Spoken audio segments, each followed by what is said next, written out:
CAPD বলতে কি বোঝায়? সিএপিডি এটাকে যদি আমরা অ্যাব্রিভিয়েশনটা অ্যানালাইসিস করি, এটা মানে হলো কন্টিনিউয়াস অ্যাম্বুলেটরি পেরিটোনিয়াল ডায়ালাইসিস।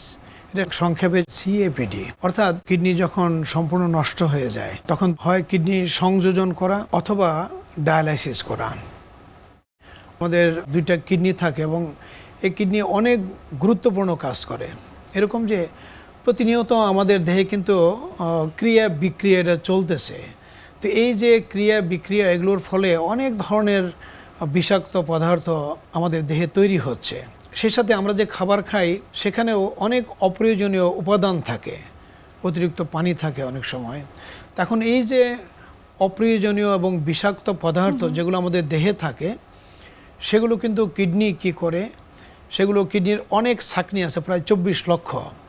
সেই ছাঁকনি সেকে আমাদের দেহের জন্য যেগুলো প্রয়োজনীয় সেই উপাদানগুলো ধরে রাখে এবং অপ্রয়োজনীয় এবং বিষাক্ত যে উপাদান সেগুলো প্রস্রাবের সাথে বের করে দেয়।